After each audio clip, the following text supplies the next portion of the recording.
T-minus 10, 9, 8, 7, 6, 5, 4, 3, 2, 1,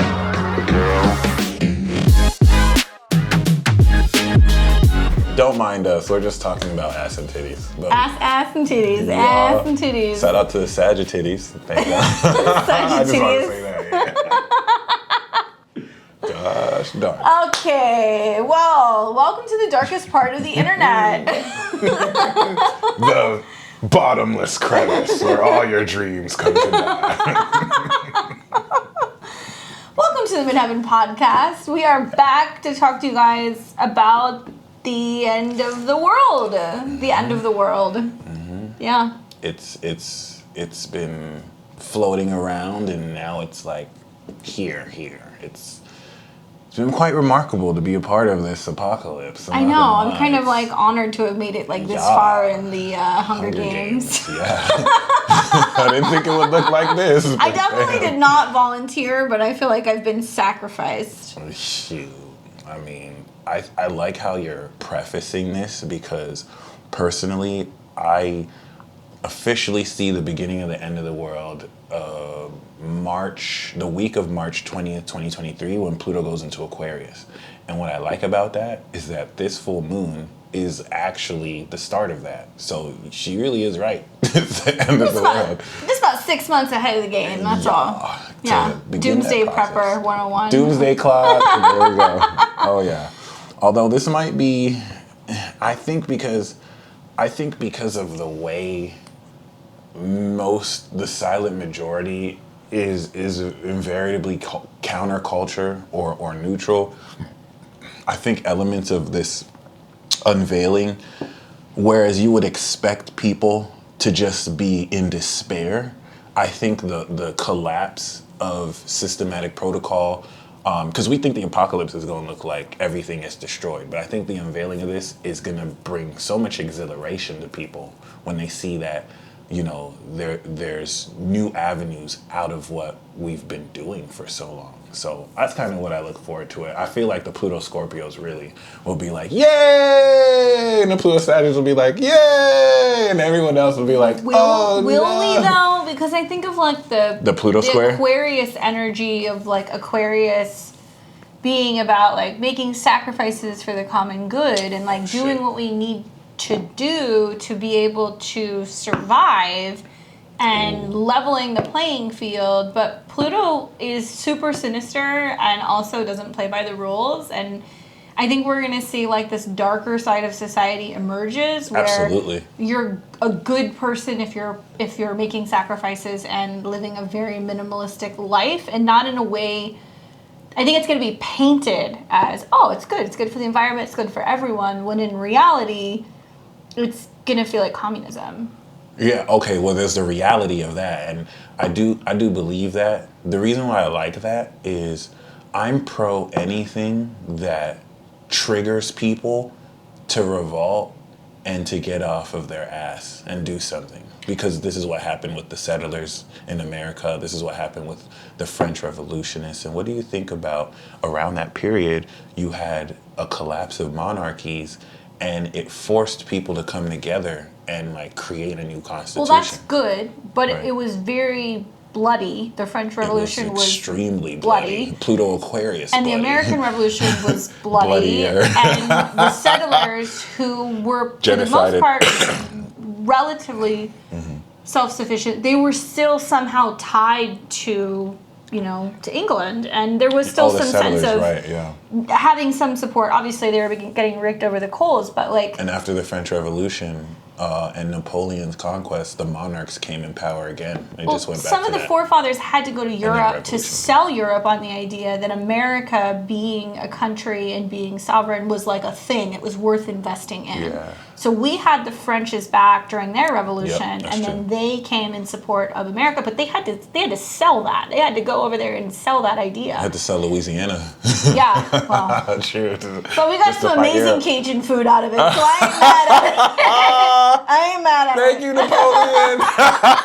One of the best Capricorn moves ever. He's hailed as one of the greatest military strategists. I was like, that's a Capricorn. It's the little man complex. It's the little, he was average height for the time. An angry little man to get shit done. Shout out to Oversimplified.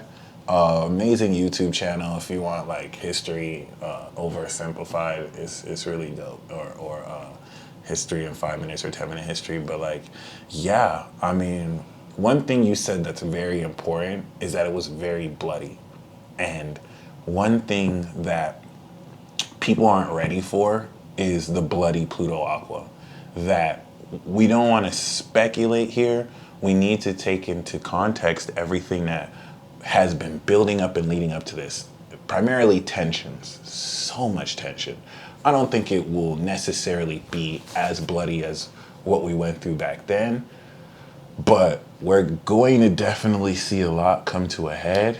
I don't think it's going to be as bloody because I think we're about to find out in the next several years that essentially there really is no need for as much military power because armies are going to become robots. That too. And the next way of fighting war is going to be taking down electrical grids, or it's going to be biochemical warfare and things that are going to be dividing groups of people. Economic war. And the wildest part is by the time war kicks out like that, there's already been so much done in place to stifle numbers and kind of prepare for that. I mean, it's just a masterful collective plan that we see evidenced in playing through Pluto, Saturn, and Neptune. So one thing I'd like to invite you to, when you see, conspiracy theorists and people point the finger at, Fauci or Bill Gates or people like that, not that I believe or condone whatever they do, don't get so caught up in the actual person. All they are puppets of these planets. And I mean not say of these planets. They're expressing the energy of these planets. And just like people who are on the opposite side of perspective are expressing that other side of these planets. So I invite you to remember that this extends beyond what's on this planet. And when I say conspiracy theories, I don't necessarily mean the people who are actually pointing out the facts. I just mean as far as like everything that's being said about everything. That's part of that Neptune delusion. Well, they're the actors on the stage, so you Literal can watch actors. everything play out. Literal when productions. in reality, there's something else going on that's much bigger than that. That's more like global. There's a global incentive. If you guys haven't figured this out by now, we're talking about the full moon in Aquarius. That is coming. The weirdest full moon of the year. And as we film this, actually, we're still in July. So we are in the third week of July. We haven't even experienced the Mars-Uranus North Node conjunctions yet. So right, that could this be is nuclear. like prime time to be talking about this because that new moon in Leo that we had, it's building through that lunar cycle until we get to the full moon when we're going to actually realize like what is now being rolled out that's limiting because it is a Saturn ruled moon, right? And it is in conjunction to Saturn, and it's also in a square to Uranus. Welcome back to the Saturn Uranus squares, y'all. Oh my God, that's true. We'll see it more in the fall, but I like how that and this is where I really do need to give you your flowers because you've been on those squares. Like you've seen how passionate you've been talking about those squares, and ever since those squares have been close, we've had mandates, we've had some kind of like enforcement of whatnot, which is vague as hell to say, but still also pretty applicable. So, I mean, I'm very curious as to what this will look like, and Jupiter trining this new moon and full moon, I believe, is going to hyper accelerate over the next 6 months, the demise of everything. I mean, the development of everything that's actually happening. And once again, I really do invite you to have an open mind about what's happening because, like Candace said, factually speaking, there is that like filter where it's like everything's okay. It's like an illusion of peace, but it's a literal finesse.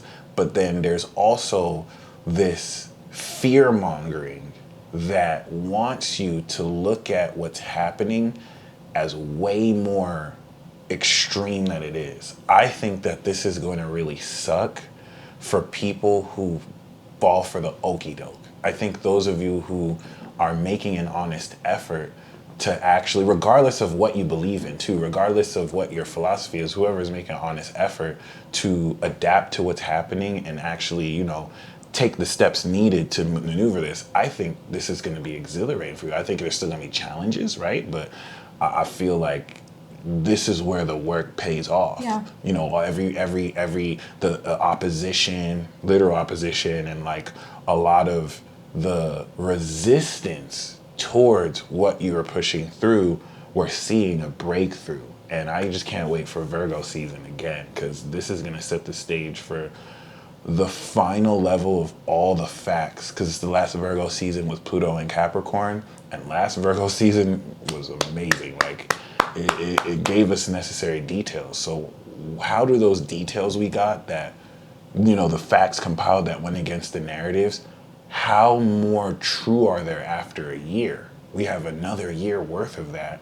And the data that's getting ready to come out is going to blow your fucking mind. Well, I mean, Mercury will be in Virgo, or it'll be, yeah, it will be, because we'll Retrograde even see, not until Libra season, we'll see it retrograde, okay. but word. Mercury's exaltation in Virgo, I think, is helpful. I'm not wild about the fact that, you know, throughout that Mercury transit, it's going to oppose Neptune, so it's going to challenge the status quo. We still aren't going to get lots of facts. It's going to trine Uranus. It's going to trine Pluto, so it'll stabilize. Mm-hmm.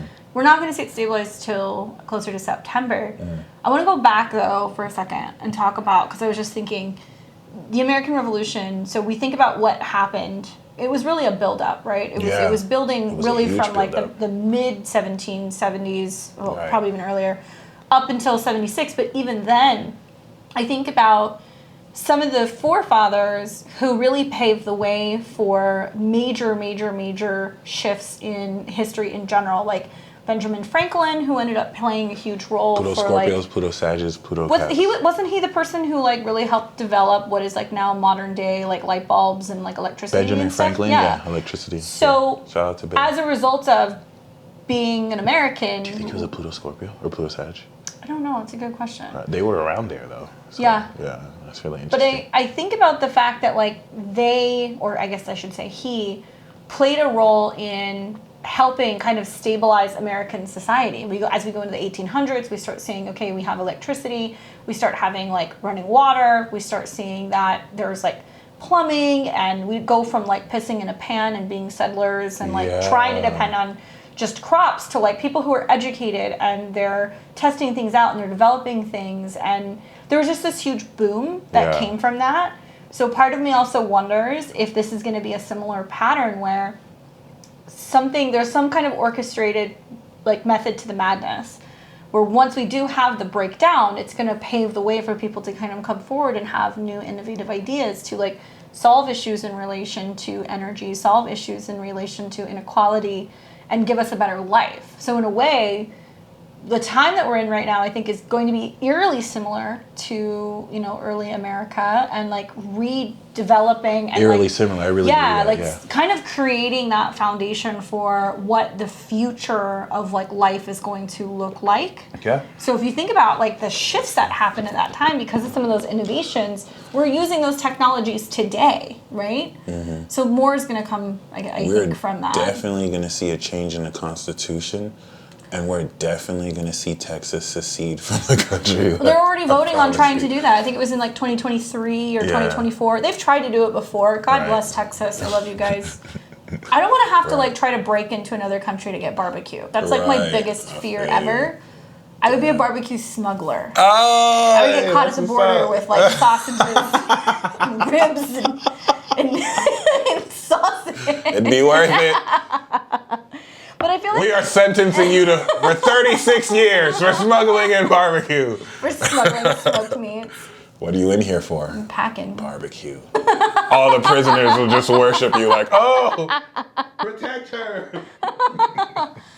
But you know, it's interesting that you say that you're waiting for the end of the world to be Pluto in Aquarius. Certainly that's going to be a shit show, because Pluto will go into Aquarius, the nodes are going to still be in the fixed signs, and it's going to square, and Jupiter will meet with the North Node in Taurus. But Jesus Christ. I have a feeling that whatever is coming, the full moon around August 11th in Aquarius, And the days to follow, as the sun comes into an opposition with Saturn, and it's coming out of that square with the nodes, that we're going to realize that like the rules of the game have changed. And there is new limitations that are being rolled out, which is affecting our ability to be authentic, creative, to share our talents. I think when I think of like Leo, it's like got a real roar to it. Yeah. And whenever you see a moon conjunct Saturn, it's very sobering. And then when it opposes the sun, it's limiting Leo type things. So like vacations, casinos, youth, romance, like there's something. There's some kind of social limitation. Yeah, that's true. Yeah, because Leo is very social. Yep, it's the first social sign too, which is very key, and I love what you're saying, because if you don't see it play out the way she said, I think we'll still see a version of it where like it's still I think it will play out literal. I think it's going to affect the entertainment industry. Yeah. I think it's going to affect movies. I think it's going to affect shows, concerts. Like there's all kinds of shit being lined up towards the end of the year, and I'm like looking at this being like, I don't know if that's going to go down. So here's my question for you, because that right there, it's like, how would these industry leaders, because all the entertainment companies and all these, corporates, they're going to lose money from that. So what's their influence and what's their like? Well, I think they're realizing the Saturn moon is them realizing like, shit, we're losing ratings, things are dropping. Like we have to come up with something new to be blasting through the media, right? And so perhaps maybe that's going to be Aquarius topics. I have thought for a long time that the demise would ultimately be this agenda for climate control more than anything, because that allows them to pass really restrictive legislation and anything in relation to your carbon footprint. So that's how much meat you're buying, where you're traveling, anything in relation to whether or not you're considered a threat to society because of health. And it's going to push forward a whole new narrative that it's a crisis as a result of these impending, like I said, it's in July that we're filming this, environmental disasters. So they step up and go, well, if you guys don't want these fires and floods, and if you don't want all these crops going to shit, and we have a solution, we're going to have new restrictions and limitations for environmental purposes, so that way this isn't happening. They will use that as an excuse for why we've been having an economic decline, and then they're going to turn around and they're going to create new taxes, and they're going to incentivize large companies and corporations for tax deductions as a result of doing things that are environmentally friendly. True that. Yeah. And with Saturn square Uranus, which I will always bring up the Wall Street bets. I think that was one of the most iconic things that have happened over the past 5 years. It was quickly overlooked, but it gave us it showed us and definitively proved that a small group of people can like fuck up what's like traditional and order, if that makes sense. So I think you're right. Like we're gonna be hit with this reality check. Like I think they're gonna step things up higher and be like, here are the new mandates, like here's the new rules, and you just have to take it. And I think people are gonna struggle with accepting it, and especially with strong military force. I don't think there will be any riots or protests to stop it, but Uranus will bring an alternative solution now that people can't get through that no one saw coming. It's with your money. Yes, how please. Your That's money. So true. And boycotting what you need to boycott. Keep in mind, that's like the most important Uranus is in a superior position to the moon because it's right hand to the moon. So likely your spending power, where you're buying your food, where you're buying your shit is crucial. Very because the only way to pack a punch to Saturn and Aquarius is like, I'm not shopping at Walmart. I'm not buying stuff from major stores. I'm not doing that. Like, unfortunately, it's uncomfortable, but so was the American Revolution when they had to learn how to do everything. So was the Montgomery bus boycott. That did not happen in a week. That happened like almost close to a year. Well, it's already happening now. You've got people all over China that are refusing to pay their mortgages because in China? Yeah. Wow, that's deep. A lot of Chinese banks are getting hit pretty hard. They're telling some people that they can't have withdrawals and stuff. So if you can't have withdrawals, you can't pull the money out, and people are saying they're not going to pay stuff. China is, you talk about the United States debt. look at China's. It's absolutely fucking insane. I mean, China it's has just debt? yeah. Everybody has debt. Everyone has Everyone debt. Yeah, that makes sense. Damn, I didn't really think about that because you just think we owe it to China. I Well, thought and China China is balling. somehow involved in buying up and monopolizing on a lot of property in the United States, especially like property that's relating to like agriculture. So if that's what's going on, I mean, how you win wars is you control food and energy supplies. So if people think that we're not at war right now, you're high. I mean, For real. It is. But like, it's happening. that's the most important thing you said. In that sense, then by the time we're aware it's already too late. You know, like I feel like regarding that was all the Pluto Capricorn. You know, like that subtle, Yeah. like, you know, not in your face, but do this. I mean, they even had they had deported a lot of students back there.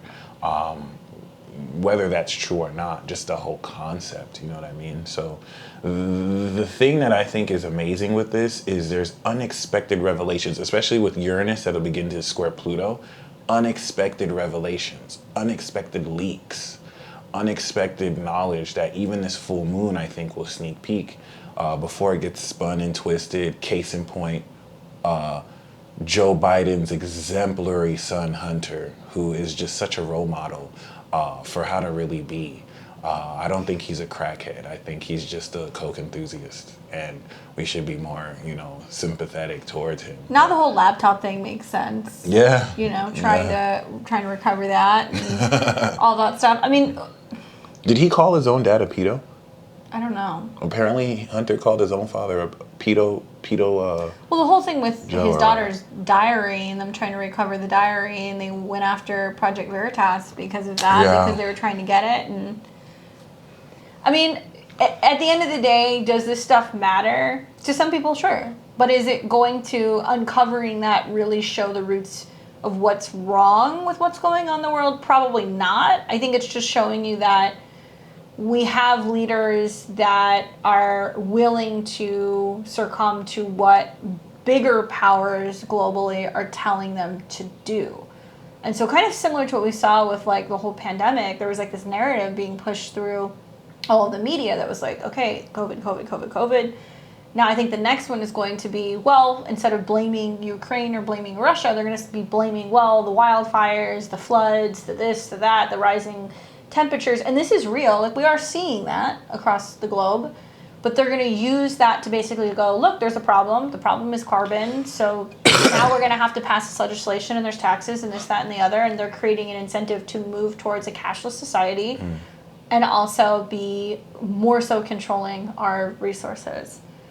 And I think with the North Node in Taurus and just the fact that Jupiter is going to be going there in this next year is really highlighting, like, what are our talents? Like, how do we learn how to be more self-sufficient with our resources, with our food, Uranus with our energy, in ways that when the system does kind of clamp down, to be able to find other ways of being able to trade or other ways of being sustainable with money, right? But it may go back to like a bartering system. It may not necessarily be, okay, you know, it has to be this amount for that amount. It could be food for supplies or alcohol or medical supplies or energy generators. I think a lot of people are going to kind of realize very quickly that that's really the only way to kind of deal with a lot of what is coming. That and developing talents and things that you can do with your hands. Can you grow food? Can you cook? You know, can you build things? I think it's going to be really important to have like skills, because we have so many people that are just consuming. Like, I read a thing the other day that was saying that the United States wastes somewhere around 40% of produce and things that we buy, which I think is probably true. People don't know a lot about composting. It's so easy to just go and buy something, but they don't know like how much work and labor it takes to like plant that, grow that, harvest that, transport that. That I think we've become a little too little too comfortable. Which is so ironic, because when Pluto was in Cancer, it's literally the opposite. Like, people weren't doing that in like the late 40s or the 50s. No, that's when canned food got big around the war, and you know, We saw the rise of residential homes and, you know, neighborhoods and things outside of cities that were all prefabricated and things that were put together. And there was this emphasis on the family unit. And I think Pluto and Capricorn, we've become so consumed with working and producing and staying busy that it has really benefited a lot of larger companies. Corporatization. The necessary evil. I'm not even going to say that. It's the new slavery. It is the new slavery for sure, in a way. And I mean, this full moon squaring Uranus is just ridiculous and incurred by Mars. I think there could be a left field action that occurs. Well, and realize, guys, when planets are conjunct the nodes or square the nodes, or when we see aspects to the outer planets like Pluto, Neptune, Uranus, or Saturn, shit happens globally, especially when it's in higher degrees, above 20 degrees. So we've got like this full moon that is it's in conjunction to Saturn. This is the second full moon square the nodes? Yeah. Right. And it's a completion of really what's been kind of brewing since about February of 2022. So you know, new moons plant the seed, and we're working on it.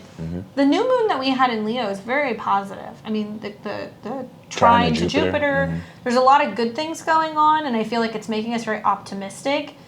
Perhaps maybe to really kind of like listen more to our heart space and remain super open to like what our inner child, creative artist, it's also about personal integrity.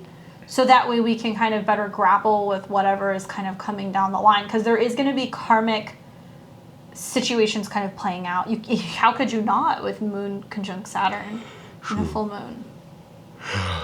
I mean, I think it's because the Moon Saturn is an understanding of like, it's a total understanding of the knowledge, right? Well, you have that conjunction. Yeah, emotional constipation, but also soul mastery in a way. I don't know. Shout out to the Saturn return. It kind of makes you kind of unkillable in a way, but I mean, barely. Bare shit. But like, you know, I don't know. I Sun Pluto's on a whole other level too, so I definitely. I wish a motherfucker would. Just kidding. Is she? Yo. I like that you brought up February because this is the completion, this is the blossoming. So that's important. Remember what was going on in February? February the Mars, was Venus, Saturn, all the planets conjunct in Aquarius. In 2021, though, right? No, it was in 2022. It happened this year again too? Yeah. Oh, shit. Mars was in Aquarius. Remember we had that stellium move through Aquarius and then into Pisces. Yeah. So yeah, Venus, Sun, Saturn, Mars, all in Aquarius. I remember what was going on then, being like, I know I have until about August, and then I knew that everything was gonna like, fucking I had a feeling. Which I like because the whole process from Aquarius to Saturn, Aquarius to Leo is writing the script, bringing it to the producer in Taurus, setting up the stage, going on the red carpet, and in Leo, we premiere the movie. So it really does start with this full moon. And I like to think of Leo as like a new Aries, or like a version of Aries, where things kick off socially, and it is the most dramatic season of the year, let's just be honest.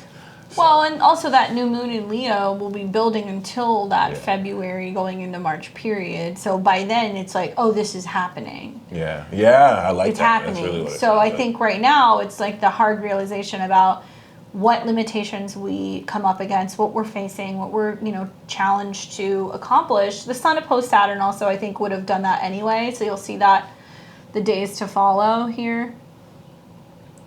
So when the Sun comes into opposition with Saturn at a 21, it's like oh shit, this has to happen. I have to do this thing. Yeah. I'm being told that I have to stop and pay the piper, whatever. Moon in Pisces with Neptune, to me, seems like laughing gas to kind of ease the harshness or the pain of the opposition. Well, and I think where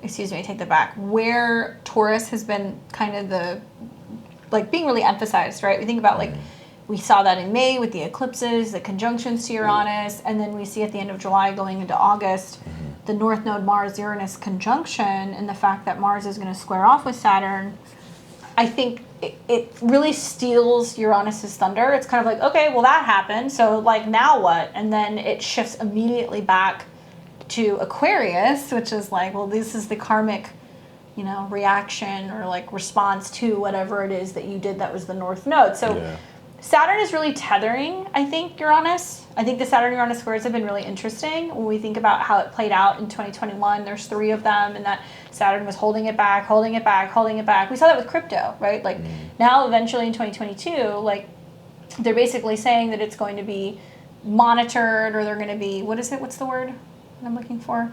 Regulated? They're regulating it, very Saturn. So now they're regulating it, but I think that you might see, because there's some wild stuff going on with crypto markets or wild things going on with farmers or with the environment, Saturn in Aquarius is going to be like, well, this is what we're doing to kind of correct it. But I've always thought that the Saturn-Uranus square was like manipulation, market manipulation, weather manipulation. Complete manipulation. Yeah. Of course, digitally in Aquarius. Yeah. But what do you think that now we've reached the square? I love that you brought up the eclipse, because this full moon is the breaking point. This is where the seeds we sowed in Taurus break through the ground. This is the halfway point. This In would the be light of considered the day. midpoint. The midpoint. To those eclipses. So we're kind of like Yeah. right in the midst of whatever has happened in April, May, and what we eventually have to kind of do as a result of that eclipse before we get to the next ones in October going into November. Yeah. So It's complex. I mean, any square is, because you have to take into consideration each individual sign and then the planets that rule. But I look at this and I go, wow, there's going to be this real feeling of heaviness during the time of this full moon, and like having to show up and be responsible for something or make sacrifices for something. But the opposition to Leo is saying it's challenging the individual. So individuals are going to be feeling like they're kind of the ones that are in their social environment, Yeah. because Cancer is the individual feeling, and the Leo's the individual on stage. But it's also socially. square the nodes, so it's Right. saying it's pushing us out of the past and further into the future. And remember, guys, the eclipses that happen in the fall. So we have one that's going to be the solar eclipse in Scorpio. That's going to be the end of October, 2 degrees ish, and then the one that's going to be around November 8th, around the midterms. That's going to be a lunar eclipse in Taurus around 16 degrees, I think. So it's going to square this same axis. It's deep. So it's like, okay, now you're really kind of dealing with getting restable. I mean, it's just, this is like a plot twist every 3 months. It is, yeah. It's Yeah. like a whole new season of a television show. Yeah. And now we did see downward trends in the market post-Taurus season. Do you think that this square is going to bring a rise in the market or a further crash? I think that, I mean, I have been thinking about this, and I think that July was going to be a rise until about the end of the month. And then when we see a debilitated Mars conjunct Uranus and then the squares to the nodes, it's some kind of breakdown that's happening sometime around this time in mid-August, and it's kind of like really kind of drooping. It may stabilize a little bit, but I'm not confident with what's happening in October, and I'm not confident with February or March of 2023. I think those are going to be further declines. This might be the period that people are getting in to ride it up, Right. to just sell off at the top because they know it's going to be particularly rocky moving forward. I mean, Okay. you're dealing with financial shit. Taurus, Aquarius, Scorpio. And the 5th house does deal with speculation, whether that's stocks or anything in relation to gambling or, speculative stuff. Yeah. Wow.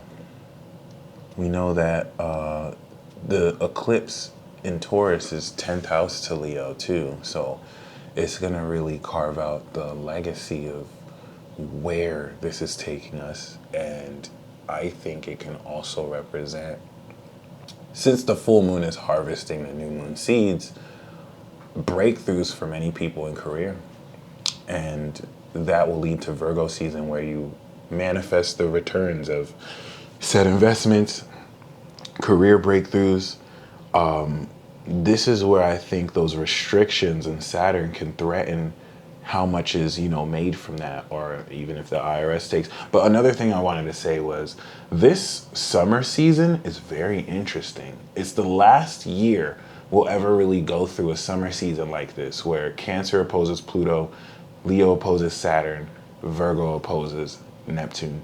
And a lot of people last month during the opposition felt really heavy energy, really dark, extreme energy. Yeah. So for this to turn harsh and detached, that's when we saw more restrictions in terms of being able to go places. I mean, that we had another Saturn-Uranus square that was in, when was the last one? I know we had one in February, we had one in, I think, November, and then there was one, I think, in June. So, it makes sense that that's when we were seeing, like, things trying to open back up, but there was still setbacks, and there were still high numbers and all kinds of things. But I feel like the next, I hate to say this, but, like, the next organized crisis is arising at the midst of this full moon. But Virgo season will stabilize a little bit, I suppose. Jupiter's going to go back into Pisces. We're going to see that later this year. So I think that's going to be definitely more time for turning inward, isolation, reflection. We're finding out that the world is going to be a very different place next year. And I think, yeah, it's difficult, but at the same time, like, the human spirit is very resilient. Oh, absolutely. Yeah, and that's really what Uranus is. It wants to liberate. Yeah. And in Taurus, it's about liberating our bodies, or, actually getting us out of our chairs, off the internet, focused on meeting with people in person, because we have become so reliant on technology that many of us socially and also quite literally have feeling like we've been disconnected. Yeah.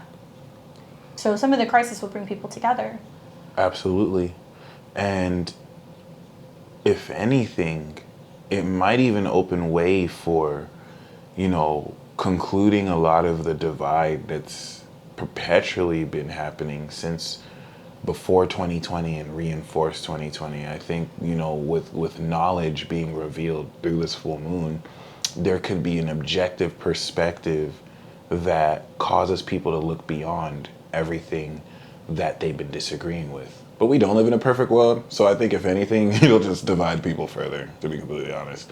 But there is the opportunity for that. And, we'll see what we decide moving through Virgo season, because those actions will take place Libra.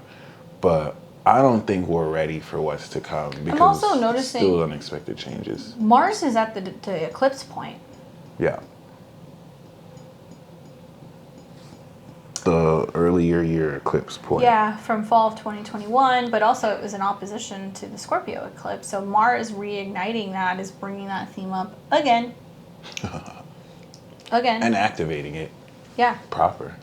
Yeah.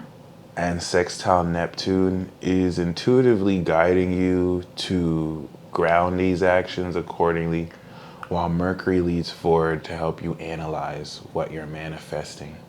And then it's trining Pluto. So seems good on the outset, but I really don't think people will know what it is they're doing. I think, like, especially until Neptune leaves Pisces, we're still in this bubble of a fake reality that is more of a production set than anything real. And that bubble is about to burst. So that's something to keep in mind. I really wouldn't be too attached or invested in any stresses that you're going through, because we're literally reaching the 6 to 10 month period where it all shifts. And, like, a lot of what we thought we knew in light of actual evidence will literally change in Virgo season in less than 3 months. This is basically a Saturn test. Exactly. This is I a love check-in. that. This is a Saturn test, because the moon's conjunct Saturn, and it's saying, like, are you doing your shit? Saturn's retrograde. Mm-hmm. So it's retrograding. So right after the full moon, it'll conjunct Saturn, which means we have to adapt to the new limitations. It'll square the nodes, which means, oh my God, how's it going to affect my pocketbook, my food, my body?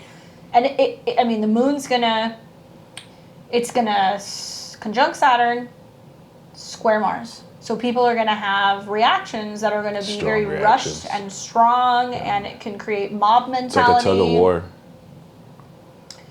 And since Sag and Pisces season, we've developed so much philosophy coming into Gemini that this Leo season is like a talent show. We're getting on stage and we're expressing how we've grown since the last year, but Saturn is like the harsh audience and judge. So I see the full moon as, if the talent show started on a new moon, this is where the judges start deliberating who's the winner of the talent show. And shortly after the full moon, the sun is going to come into a yod.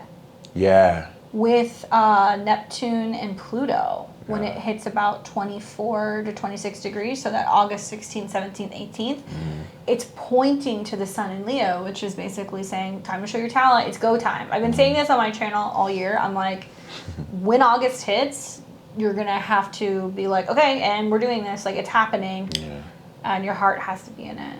And there will be supplementary energy around you to help facilitate this, so it won't feel like you're just starting out of nowhere. But I like how Saturn is opposite that yod, so it's like training your aim very straightened, very strong, instead of it being loose. It's like you're hitting your target. Like it's you're bringing the knowledge of Saturn to express this very creatively with knowledge, so it can inhibit you, but it's gonna steady you.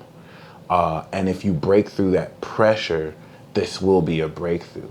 Honestly, I really just think Virgo season is about to be the best season again, because this sets the stage for that. And even with the oppositions to Neptune, I mean, you don't have squares anymore to the nodes like we did last year, so it's going to be more clear. Right. We're going to be able to kind of rationalize things, but Virgo transits will trine Pluto and also the North Node. I think the opposition to Neptune, because we don't have the square to Gemini, will expose what we were told that was an outright lie, in light of compiled facts, in light of everything that's been revealed since 2020. When it was revealed 2020, it was still too soon. Now we have 2 years in, you know what I mean? So we have a much more updated and analytical understanding of how we're being lied to and how to move forward. And we present those facts in Libra. So I think it's gonna completely change the game. And Virgo is 8th house to the mandates made in Aquarius. So it's gonna really attempt to transform. And given that Virgo can be divisive, given that it's analytical and prejudiced as it has to be, this will socially divide a lot of people. And I'm here for it if it leads to a conflict, because that's really that's Chiron, people Aries, are Jupiter, becoming Aries. way too comfortable with just like being like, okay, yeah, sure. Exactly. You know, I don't want to cause a fuss. Like, Right. I don't want what my mom to think or my neighbor to think Exactly. or my coworkers to think. But people, I mean, individuals are being challenged, right? So when you see like this Saturn full moon in opposition to the sun, groups are challenging individuals, whether this is politics, whether this is, big business, whatever. It's challenging individuals. That means it's going to challenge artists. It's going to challenge the self-employed. It's going to challenge people who are trying to focus on side hustles and hobbies and other things. It's trying to keep from people to be expressing things. So they don't want people to be expressing. Like, I don't like saying this, but I think there is going to be some climactic event to distract and give reason to not allow certain people to be feeling the suppression that they're feeling. So their attention is diverted off of themselves and onto other people. And it's like a smoke and mirrors game, you know? No, completely. And there are people who see through that, but, relative to whether they do or not, it's on a borrowed ticking time clock, because Neptune's not going to be in Pisces forever. And I like that you brought up the opposition. I know we're going a little ahead of the time, but it's, getting ready to complete the conjunction we had with Jupiter and make a lot of dreams real. So, March was a huge game changer. And Leo is the process of integrating that creatively in our lifestyles, how we live from the heart, how we actually express these dreams socially with others. Let's not sleep. Leo season is going to open the door for us to connect with people so much deeper than usual. But there's a twist I can't put my finger on, and I think it's that full moon with the square to Uranus. Well, So, and just seeing we'll everything see. hovering around that 18, 19 degrees, it's definitely... Saturn at 22 of assassination, kill or be killed. So that's interesting. I'm hoping that's not the case, but I think what we're going to see that individuals who try to rise up and challenge the narrative are going to be under attack. Oh yeah. I mean, if they can do it to the president, who else could they do it to? So, Biden ain't even safe. They getting at him too. So Those it is eclipses what in it his is. 12th house is something else. I mean, we're going to see that being challenging for him as well, because it's going to be, technically, he's a Sag rising. He's a Sag rising. So Yeah. whole sign 5th heart issues in regards to his children, issues in regards to his. I mean, it's a 12th house south node. Yeah. So we don't know what's being hidden, and this is literally resurrecting past events since when he was vice president. If we think that was about 10 years ago, the North Node was in Scorpio, and he was vice president. Now it's opposite, and he's back. So he's literally drawing from that to continue it, which is kind of interesting. Well, these conjunctions for him are happening in his 6th house. Yeah. So it's definitely health related, and it's Absolutely. definitely relating to his staff. Yeah. Yeah. So we could be lied to about his health. We already are. We definitely are. We already right? are. He could be in a very worse position. I'm not hoping that, but like he could be in a very worse position. And obviously, it wouldn't be wise to tell people that your president could, you know what I'm saying? But we definitely will see a acceleration or deterioration of that process.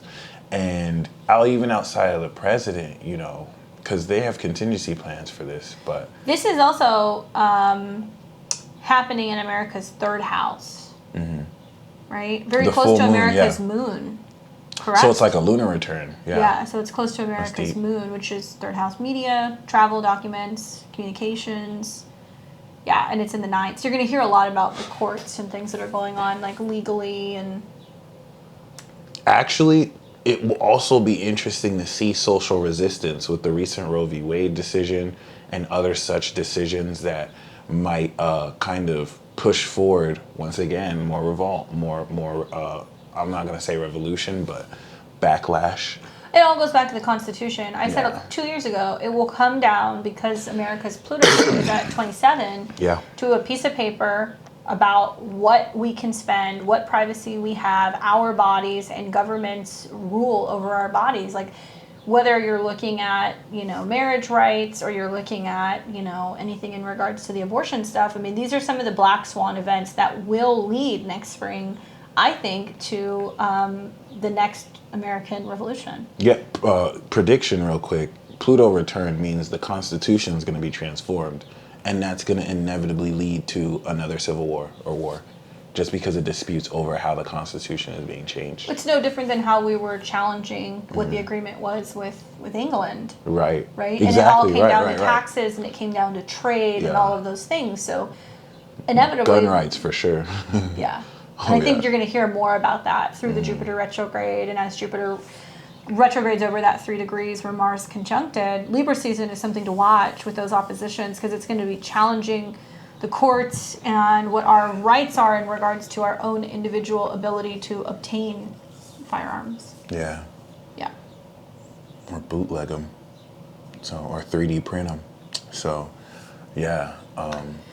Yeah, I mean, I think that's pretty much everything. Just know that this is a full moon that you're already feeling a couple days prior, and it's going to go... You're going to feel this clear into the 13th, but then it's going to get reactivated here when the moon goes Third into quarter Taurus, spring. and it comes into that conjunction with Uranus and Mars, and it's squaring the sun. So you're going to be like, what the fuck? It's like a week of feeling like it's a full moon. What's going on? Yeah.